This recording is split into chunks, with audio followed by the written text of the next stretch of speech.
Today, we are doing Hyrox, every hybrid athlete's dream and one of the hardest races on the planet. Here's how it works. You have 8 stations and you have to run 1 kilometer in between each station. The stations are a 1,000 meter ski, 50 meter sled push, 50 meter sled pull, 80 meter burpee broad jumps, 1,000 meter row, 200 meter farmer's carry, 100 meter sandbag lunges, and 100 reps of wall balls.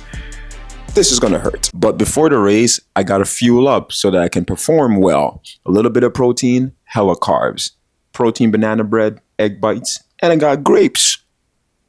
We're at the Enercare Center in Toronto. Now, here's the game plan. The average completion time for Hyrox is 1:35, and my goal is to beat 1:35. Now, if I do all the stations 5 minutes each, I'll be able to beat that time. See how it goes. With that in mind, I started the race at a good pace, about a 4.5 minute kilometer pace, and I felt great. The first station was the ski erg and it went smoothly. I just focused on smooth, long strokes, kept the pace, and finished that in about 4 minutes too. And during that second run, I felt like this race was easy work, no problem. Okay, let me stop right there and be very honest. The race was a disaster. Horrible. Let me show you how. The second station was a sled push, and let me tell you, because of the friction of the carpet, it felt like I was pushing 600 pounds. But because I finished the first 2 stations really quick, I was ahead of schedule, so I figured I could take some breaks here and there. After the sled push was the sled pull. For the sled pull, you have to stay in a box and pull the sled towards you. And for a long leg person like me, that box was tiny. I was feeling okay, but I could feel my calves start to get tight. I compensated by pulling with my arms, but that was a bad idea.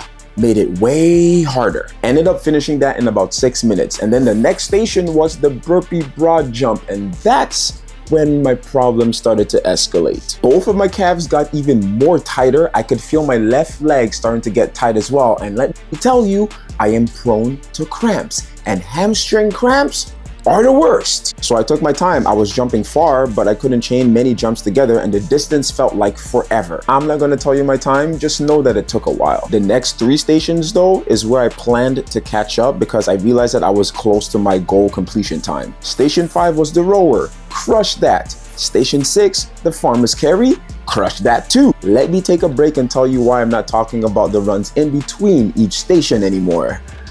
Both of my legs cramped, both of them. Capital B, capital O, capital A, capital F. Both.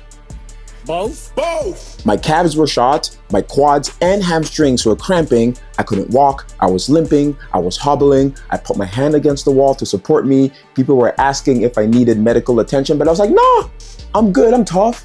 I can finish this. I was talking to myself the whole time. I was like, listen, come on, man. You've been through way worse than this. You can battle through the pain. You can finish it. I had to challenge my inner David Goggins. They don't know me, son. Get it. 18. They don't know me, son. Get it. Because I'm no punk. I can battle through pain. I can battle through being uncomfortable. And that's what I did for the walking lunges. Powered through pain and finished it in about 5 minutes. And then the final challenge, wall balls. See, now I've been practicing the wall ball for a few months before this race. I was able to do 80 to 100 unbroken reps even when tired. I was ready for this final obstacle. This was the only thing that was stopping me from crossing that finish line and getting my goal time. I was gonna show the wall balls, I'm daddy. None of that happened. My legs went numb, every rep hurt like hell. People were cheering me on the sidelines, but it was too hard to chain 5 reps together. Safe to say, this station took the longest time, but I finished, hobbled to the finish line, collapsed on the chair, tired as hell. Safe to say I underestimated that race. That was the toughest and most painful thing I've done in a while. I'll be honest, way before the race, I thought that I was going to finish this in an hour or a little bit less. When I got to the race, I was like, okay, maybe an hour 15 to an hour 20. My final time, 1:44, which is a lot slower than I wanted, but here are my final takeaways. I was a dummy with my training. I had the Hyrox race, but I was still training like a basketball player. I wasn't working on muscle endurance. I was not working on increasing my VO2 max.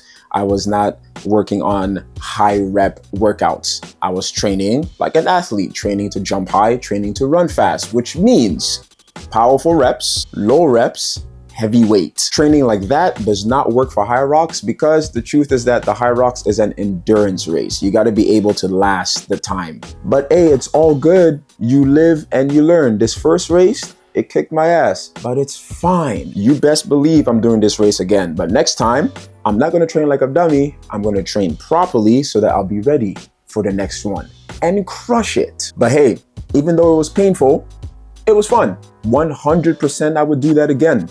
10 out of 10.